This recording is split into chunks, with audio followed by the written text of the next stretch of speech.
നമസ്കാരം. ഗ്രാമീണ ഉച്ചവാർത്തകളിലേക്ക് ഏവർക്കും സ്വാഗതം. മുതിർന്ന കമ്മ്യൂണിസ്റ്റ് നേതാവും സ്വാതന്ത്ര്യ സമര സേനാനിയുമായിരുന്ന കെ ഈശന്റെ അനുസ്മരണ ദിനം സമുചിതമായി ആചരിച്ചു. താനിത്ത് വീട്ടുവളപ്പിലെ സ്മൃതി മണ്ഡപത്തിൽ പാർട്ടി പ്രവർത്തകർ പുഷ്പാർച്ചന നടത്തി. തുടർന്ന് നടന്ന അനുസ്മരണ യോഗം CPIM ജില്ലാ സെക്രട്ടറി MM വർഗീസ് ഉദ്ഘാടനം ചെയ്തു. MV മുകേഷ് അധ്യക്ഷനായി. ജില്ലാ കമ്മിറ്റി അംഗം PR Varghese, area secretary AS Dinakaran, Sibin C Babu, KV Bhakthavatsalan എന്നിവർ സംസാരിച്ചു. അദ്ദേഹം മരണപ്പെട്ടിട്ട് ഇന്നേക്ക് 24 വർഷം പിന്നിടുകയാണ്. നിങ്ങൾക്ക് എല്ലാവർക്കും അറിയാം, 2000 ആണ്ട് മെയ് 1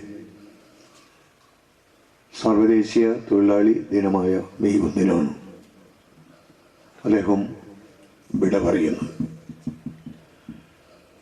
സഖാവ് ഈശനെ പരിചയപ്പെടുത്തിക്കൊണ്ട് ഈ പ്രദേശത്ത് സംസാരിക്കുന്നത് അത് നന്നാകില്ല എന്നൊരു തോന്നലും എന്നെ സംബന്ധിച്ചുണ്ട്. കാരണം സഖാവ് ഈശനെ നേരിട്ടറിയുന്നവർ അദ്ദേഹത്തെ സംബന്ധിച്ച് നന്നേ ചെറുപ്പക്കാരായിട്ടുള്ള കുട്ടികളോ അല്ലെങ്കിൽ അതുപോലെയുള്ളവരാണെങ്കിൽ ധാരാളമായി കേട്ട് മുതിർന്ന ആളുകൾ പറഞ്ഞ് ആ നിലയിലൊക്കെ സഖാവ് ഈശനെ അദ്ദേഹത്തെ മനസ്സിലാക്കിയവരും ഉൾക്കൊണ്ടിട്ടുള്ളവരുമായിട്ടുള്ള നിങ്ങളോട്, ഈ താന്യം പ്രദേശത്തുള്ള നിങ്ങളോട് സഖാവിനെ സംബന്ധിച്ച് വലിയ ഒരു വിശദീകരണം നടത്തുന്നത് BJPയുടെ കൊലവിളി രാഷ്ട്രീയത്തിനെതിരെ UDF നാട്ടിക പഞ്ചായത്ത് കമ്മിറ്റി പ്രതിഷേധ യോഗം സംഘടിപ്പിച്ചു. DCC general secretary Anil Pulikkal ഉദ്ഘാടനം ചെയ്തു. KSU ജില്ലാ സെക്രട്ടറിയുടെ പേരിൽ കള്ളപ്രചരണം നടത്തി BJP പഞ്ചായത്ത് കമ്മിറ്റി നടത്തിയ പ്രതിഷേധ പ്രകടനവും പ്രതിഷേധ പൊതുയോഗവും കോൺഗ്രസ് നേതാക്കൾക്ക് നേരെയുള്ള കൊലവിളിയാണെന്ന് DCC general secretary Anil Pulikkal പറഞ്ഞു. മുൻ ഗ്രാമപഞ്ചായത്ത് പ്രസിഡന്റ് P വിനുവിനെയും കുടുംബത്തെയും ജീവിക്കാൻ സമ്മതിക്കുകയില്ലെന്നും പുറത്തിറങ്ങിയാൽ ഇല്ലാതാക്കുമെന്ന് പറയുന്ന വെല്ലുവിളിയും അസഭ്യവും നിറഞ്ഞ പ്രസംഗം നടത്തിയവർക്കെതിരെ പോലീസ് കേസെടുക്കാൻ തയ്യാറാക്കണമെന്ന് അനിൽ പുളിക്കൽ കൂട്ടിച്ചേർത്തു. പരിശീലനത്തിൽ അതിനുവേണ്ടി പഠിക്കുകയും ചെയ്യുന്ന വിദ്യാർത്ഥിയാണ് ശ്രീ വൈഭവ്. ആ വൈഭവിനെയാണ് ഗുണ്ടയായും ക്രിമിനലായും ഒക്കെ ചിത്രീകരിക്കാൻ വലിയ പരിശ്രമം നാട്ടിലൊരു പാഴ്വേറ നടത്തുന്നത്. ആ വൈഭവിനെ വെക്കിട്ട് കയറാൻ വന്നാൽ ഇല്ലേ, നമ്മുടെ നാട്ടിൽ കോൺഗ്രസുകാരെ എന്നും സമാധാനം ആഗ്രഹിക്കുന്നവരാണ്. പക്ഷേ പഴയ കാലമല്ല, പഴയ കോൺഗ്രസുമല്ല, പണ്ടത്തെ പിള്ളേരുമല്ല. അതുകൊണ്ട് തന്നെ നിങ്ങളോട് പറയാനുള്ളത്, ഇങ്ങോട്ട് കയറാൻ വന്നാൽ ഇല്ലേ, ഇവിടെ മറ്റാരും പ്രവർത്തിക്കുന്ന ഞങ്ങൾക്ക് തിട്ടൂരമുള്ള സ്ഥലമാണ് എന്ന് നിങ്ങൾ ഏരിയ തിരിക്കാൻ നിന്നാൽ ഇപ്പോഴത്തെ പിള്ളേരുടെ കാലത്ത് നിങ്ങൾക്ക് തടി സലാമത്താക്കാൻ അല്പം റിസ്ക് എടുക്കേണ്ടി വരും എന്ന് പറയാതിരിക്കാൻ വയ്യ. പിന്നെ വൈഭവനെ വെളിവിൽ താമസിപ്പിച്ചിരിക്കുന്നു എന്നാണ് BJPക്കാർ പറയുന്നത്. സിദ്ദിഖ് പറഞ്ഞു നാട് കടത്തി വൈഭവനെ എന്നാണ്. വൈഭവാനിവിടെ പച്ച വെളിച്ചത്തിൽ ഇല്ലേ, പകൽ വെളിച്ചത്തിൽ വൈഭവം ഇവിടെ നിൽക്കുകയാണ്. ഒരു ഇരുട്ടിന്റെ മറയിലുമല്ല വൈഭവനെ ഞങ്ങൾ കൊണ്ടുവന്ന് നിർത്തിയിട്ടുള്ളത്.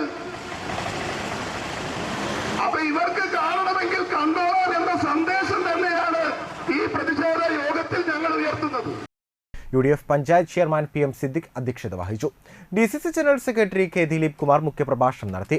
DCC general secretary VR Vijayan, Sunil Lalur, CM Noushad, KA Kabeer, P Vinu, Siddique Karappam വീട്ടിൽ, ഹരിലാൽ AB എന്നിവർ സംസാരിച്ചു.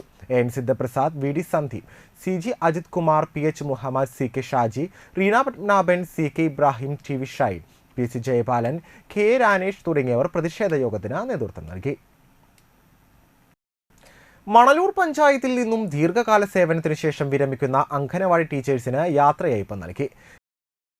കാഞ്ഞാണി സിംല മാളിൽ ചേർന്ന യോഗം മണലൂർ ഗ്രാമപഞ്ചായത്ത് പ്രസിഡന്റ് സൈമൺ തെക്കത്ത് ഉദ്ഘാടനം നിർവഹിച്ചു. ക്ഷേമകാര്യ standing committee chairperson Jincy Maria അധ്യക്ഷത വഹിച്ചു. ICDS സൂപ്പർവൈസർമാരായ വസുമതി, കവിത, റിട്ടയർഡ് CDPO ബീന എന്നിവർ സന്നിഹിതരായിരുന്നു.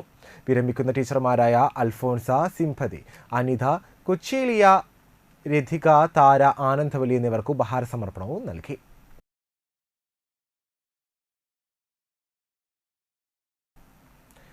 അന്തിക്കാട് AKD എന്റർടൈൻമെന്റ്സിന്റെ നേതൃത്വത്തിൽ camp short film switch on കർമ്മവും ലഹരിക്കെതിരെയുള്ള വാളാൽ ടെലിസിനിമയുടെ പ്രദർശനം നടത്തി. സെലിബ്രേഷൻ ഗ്രൗണ്ടിൽ നടന്ന ചടങ്ങ് മുൻ കുടുംബശ്രീ ജില്ലാ മിഷൻ കോർഡിനേറ്റർ ജ്യോതിഷ് കുമാർ ഉദ്ഘാടനം ചെയ്തു. ഷിബു കൊലാറ അധ്യക്ഷനായി. നടനും ഗാനരചയിതാവുമായിരുന്ന അന്തരിച്ച വാക്കര ബഷീറിന്റെ ഗാനങ്ങളുടെ പ്രകാശന കർമ്മം ചലച്ചിത്ര താരം വിനോദ് കോവൂർ നടത്തി. ഷോർട്ട് ഫിലിമിന്റെ സ്വിച്ച് ഓൺ ആവണങ്ങാട്ടിൽ കളരി അഡ്വക്കേറ്റ് AU രഘുരാമ പണിക്കരും നിർവഹിച്ചു. അന്തിക്കാട് റഷ്യത്തിന്റെ കലാജീവിതത്തിനും ലഹരി വിരുദ്ധ പോരാട്ടത്തിനും പിന്തുണ നൽകി പ്രോത്സാഹിപ്പിച്ച മാധ്യമപ്രവർത്തകർ ഉൾപ്പെടെ വിശിഷ്ട വ്യക്തികളെയും ചടങ്ങിൽ ആദരിച്ചു. AV ശ്രീവത്സൻ, മണികണ്ഠൻ പുളിക്കത്തറ, ആന്റോ തൊറയൻ, ഷീജ രാജീവ്, ഡയറക്ടർ രാകേഷ് സ്വാമിനാഥൻ, ബാബു മുക്കോല, മലപ്പുറം സബീന ഉരുമനയൂർ തുടങ്ങിയവർ സംസാരിച്ചു. സംസ്ഥാനത്ത് കൊടും ചൂടിന് ശമനമില്ല. ഇതോടെ കൂടുതൽ ജില്ലകളിൽ മുന്നറിയിപ്പ് പ്രഖ്യാപിച്ചതോടെ സംസ്ഥാനത്ത് ജാഗ്രത തുടരുകയാണ്. അതേസമയം ഉഷ്ണതരംഗ മുന്നറിയിപ്പ് തുടരുന്നു. പാലക്കാടിനും തൃശൂരിനും പുറമെ ആലപ്പുഴയിലും കോഴിക്കോടുമാണ് ഉഷ്ണതരംഗ മുന്നറിയിപ്പുള്ളത്. പാലക്കാട് ജില്ലയിലെ ചില പ്രദേശങ്ങളിൽ നാളെ വരെ ഉഷ്ണതരംഗ സാധ്യത തുടരുന്നതിനാൽ കേന്ദ്ര കാലാവസ്ഥാ വകുപ്പ് ഓറഞ്ച് അലർട്ട് പ്രഖ്യാപിച്ചു. മെയ് 4 വരെ പാലക്കാട് ജില്ലയിൽ ഉയർന്ന താപനില 41 ഡിഗ്രി സെൽഷ്യസ് വരെ തുടരാൻ സാധ്യതയുണ്ടെന്ന് കാലാവസ്ഥാ വകുപ്പ് അറിയിച്ചു. ഇതിനു പുറമെ തൃശൂർ, ആലപ്പുഴ, കോഴിക്കോട് ജില്ലകൾ യെല്ലോ അലർട്ടും പ്രഖ്യാപിച്ചു.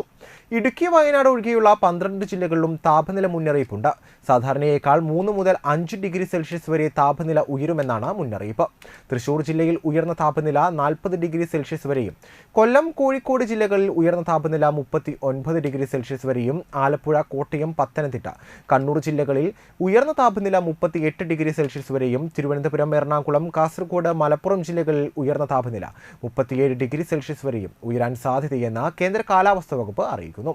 അതേസമയം കേരളത്തിലെ തിരുവനന്തപുരം, കൊല്ലം, പത്തനംതിട്ട, ആലപ്പുഴ, കോട്ടയം, ഇടുക്കി, എറണാകുളം, തൃശൂർ, പാലക്കാട് ജില്ലകളിൽ ഒറ്റപ്പെട്ട ഇടങ്ങളിൽ ഇടിമിന്നലോട് കൂടിയ നേരിയതോ മിതമായതോ ആയ മഴയ്ക്കും മണിക്കൂറിൽ 40 കിലോമീറ്റർ വരെ വേഗതയിൽ വീശിയേക്കാവുന്ന ശക്തമായ കാറ്റിനും സാധ്യതയുണ്ടെന്ന് കേന്ദ്ര കാലാവസ്ഥാ വകുപ്പ് അറിയിച്ചു.